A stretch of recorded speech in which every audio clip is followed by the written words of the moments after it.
So today I'm going to be pulling the engine out of this Commodore and throwing it in the EH. It just makes everything so much easier when you're going to put stuff back in. It's all come out the back now, so I've got a big oil slick at the back there now.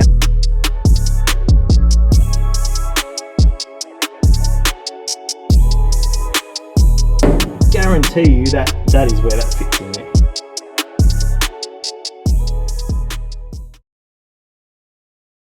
So today I'm going to be pulling the engine out of this Commodore and throwing it in the EH. So to bring you up to speed on where we're at on the build, this is obviously a restoration of a EH panel van that my dad started before he died, so he was a panel beater, and I said to him I'd finish it for him and had really no clue, so I've sort of spent the last couple of years building up some knowledge to be able to do it. His original plan for it was to do a V6 conversion and then just restore it back to its original glory and that. I've taken it a couple of steps further, so obviously I'm doing the V6 conversion as well, but I'm also restomodding and doing a lot of resto mods. So in the last episode you would have seen put in the independent front and rear suspension in it. So it's ready to accept the V6. Now, what the original V6 that he got was out of a VP Commodore, and so I've had it sitting in storage for the last 5 years. But the time has now come to put that block in, and it just didn't look quite right. Like, it just looked a bit rusted and a bit not great. So I've put a breaker bar on the crank and it don't turn. So fortunately, earlier this year I bought a VR Commodore just to have, I guess, a full running configuration, so that if I had any sort of issues trying to get things working in the EH, that I had something to go and look at, and something that I could rip parts off in that as well. So, like, I need the front stub axles for the independent front off a VR. So, yeah, it only cost me $1,500. So, just to have it sitting there was the original plan. Now, with that engine being seized, I now have to pull everything out of this. So, what my plan is, it's probably a little ambitious, and I don't know if it's been done, but I'm assuming it has been done, is obviously I'm going to pull the engine and the gearbox out of the VR, but I'm also going to pull the entire wiring loom out as well and transplant the entire wiring loom into the EH. That's my whole plan. So that way I can then use the original instrument cluster that's in the VR Commodore. Now, I've gone and tested, I've pulled out the instrument cluster already, and it actually looks like it fits in the EH slot. I'll obviously have to make a new hood for it, but if I can get it to the point where I can literally pull the entire running gear out of this Commodore and put it into the EH, it means I'm not playing around with made up looms. I'm not playing around with any, like, it should make the conversion easier. It should. That's my whole aim of it anyway. I also ambitiously want to run the Commodore air conditioning unit or the air conditioning system. So I actually bought a Bellina. So this is a Bellina. So it's sort of one of the upper market Commodores that you could buy. So it had the full electronic climate control, and so that's my plan, is to use the full Commodore aircon system. So condenser, compressor, and then the evaporative fan unit. I should be able to bolt that and make up some sort of bracketry and that to bolt that up underneath the dash and hide that up underneath the dash as well. If that all happens, then using the actual factory control unit should be pretty easy as well, because I can just make a center console and basically put it in the same configuration as what we've got in the Commodore. So that's obviously a little bit further down the track. Today's job is literally just to finish pulling this Commodore apart, pulling the gearbox and the the gearbox and the engine out, and sitting it in there. I do have to make a cut in the tunnel in the EH, but I'm not sure where that is there. I've got again, from V6 Conversions, I've got a template or a piece to put in there, to weld in there, but again, I don't know if it's oversized or if it's the correct size or anything like that. So I'm just going to put everything in there just to sort of see, make some cuts, and then that will then bolt into there. And then, but my plan is to get everything in there, engine configuration wise, wired up and started before I pull it back apart and continue on the panel work. So that's the plan. So we'll see where we get to today. Let's crack into it. Now I've already made a start on this, but what's going to take the longest amount of time when it comes to, if you do it right, when it comes time to pulling looms out and disconnecting things and whatnot, is just labeling stuff. So what I do, and I did this with the 45 when I did the 45 build, and obviously I'm doing this now. If I was to pick, you know, something here, so I've disconnected all these wires here. What I do is I've actually bought like a little dymo machine, so a little label maker. They're not dear, from Officeworks or whatever. And then I just make little tags like this, so I know exactly what goes where, right? So if you look at all these connectors, each of them have got, you know, a little tag on them, so that I know exactly what goes where, right? Horn. Obviously it takes a bit more time and whatnot, but at least when the time comes, especially because I'm taking this from this car and putting it in that car, I haven't got all the connector locations, I haven't got all the places that they would lock into and things like that. So it just makes it easier if you're pulling a loom out to just spend that time, just label everything, and make sure you put, get like a box from Bunnings, like a little organizer box or something like that, so you can put your nuts and bolts and everything in. Trust me, it just makes everything so much easier when you're going to put stuff back in, that you know, oh, the bolts for this are here, the bolts for this battery tray are here, the bolts for the air filter box are here, you know, all these sorts of things. So yeah, just take that little bit extra time when you're pulling stuff apart, and it makes things going in so much easier. Okay, I think I'm ready to pull this out now. So I've disconnected, yeah. The main things to remember are, I've got obviously disconnected all the water lines, so the radiator's up, obviously out. Disconnected all the water lines, disconnected the power steering lines. You can't see them down in there, but those power steering lines are done. The exhaust, I've left the exhaust up to there, so I've just disconnected the cat, and I'll just pull that whole thing out. I've just got to disassemble the 4 crossmember bolts. The engine mounts are already disconnected. Wiring looms out and sitting in there. Aircon lines disconnected. So I think I've got everything. So we'll put this over here now, and we'll see how hard it is to get out.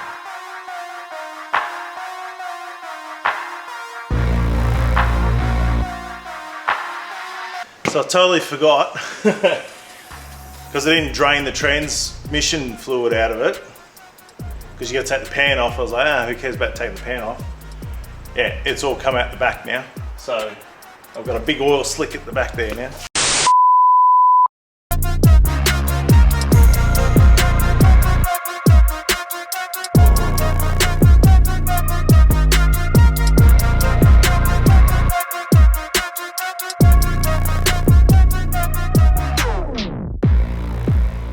Alright, so I'm about ready to put this engine and gearbox in, but before I do, apparently I have to make a cut in the tunnel. Now this was a manual EH, so it was a flat floor through here. Now V6 Conversions sent me this pre-made piece, but it seems to, again, doesn't come with instructions, so you just got to make it up as you go.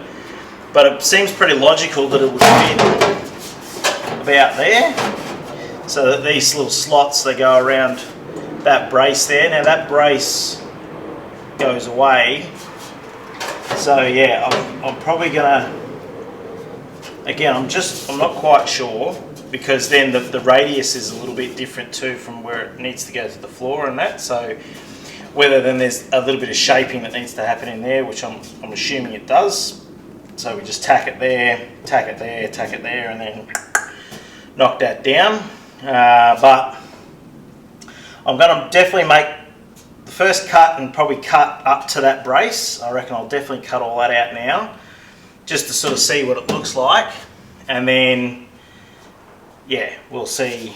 Once I put it in, I should be able to sort of make sense of that. Now, it comes with a brace as well, but I don't know whether that brace is meant to go.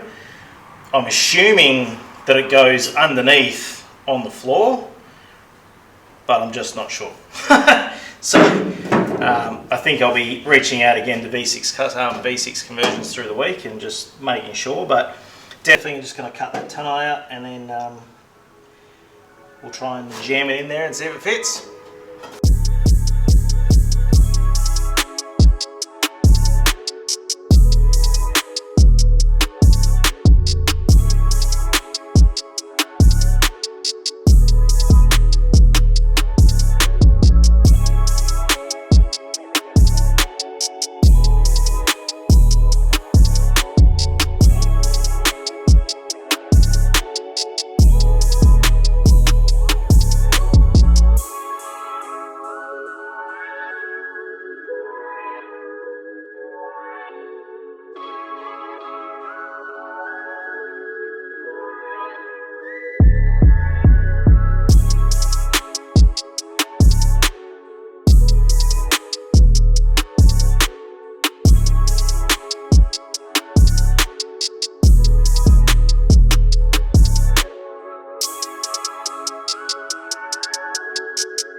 Alright, apologise for the sweat, it's bloody hot here today.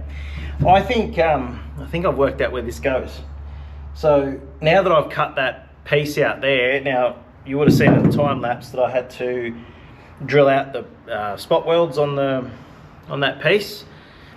What I did just before, you might not have seen it, I hit it with just a clean and strip disc over where the spot welds are, and what it does is it cleans up the metal, and then it just leaves like an indent where all the spot welds are, so it's easy to see. So just do that, spot weld drill, just that flat drill again. And then I noticed that there's a hole right down there that's about the same width as that. Now obviously I don't want to cut any more out, but I could probably drill out those spot welds there and there a bit more, like drill these down. That panel will come up, and then I guarantee you that that is where that fits in there. And then that arch that's there would then actually match the curve that I've got on that there. So like, if I look at this, I'm just trying to work out where it's fitting, but that curve only really needs to sit in there. So once all that paneling's in, that's where I reckon that goes in there. Anyway, I'm still going to confirm it, but that's what I think. So now I've worked that out. Now I've got to cut. I reckon I'll probably still need to cut a bit more, because obviously there's a reason why that end bit's the way that it is. But I don't want to cut any more yet until I see what it looks like. So I'm going to go jump on the engine crane now, jump it in, jam it in, and see what it does. So what I've done before I put it in, I also ordered from V6 Conversions, there's a set of extractors that they make that clears all of the internal subframe structure and everything like that. So obviously these are a bit more narrower than what they are on a Commodore. So you've got to modify all the exhaust manifolds and everything like that. So yeah, I've bolted them on now so that they can just go straight in, and then they won't need to come out again until the engine comes back out. Now, having a look, obviously there's a bit of work that needs to be done on the engine once I bring it out again. There's plenty of oil seeping out everywhere and whatnot.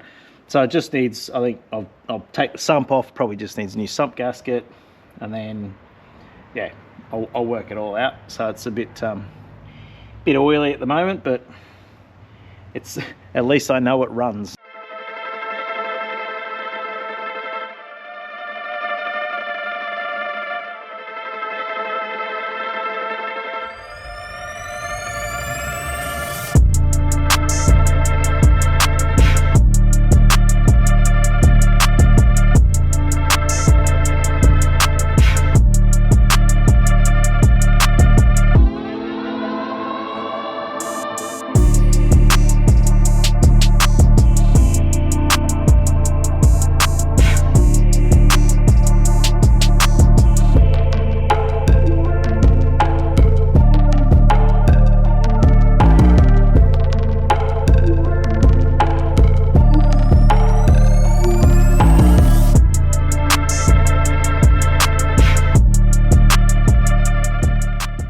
So after struggling to get that in, I realised that it's still fouling.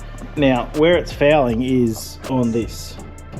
So I was under the impression that it had to stay in there, but clearly this piece is to go in the full way and actually take the place of that, because I can't go back any further. I'm trying to get it in the engine mounts on the front. I can't go back any further because it's fouling. That there is fouling on that, and it won't go any further. So I'm going to cut these off now. Hopefully the car doesn't fall apart, and then we'll see what we've got after that.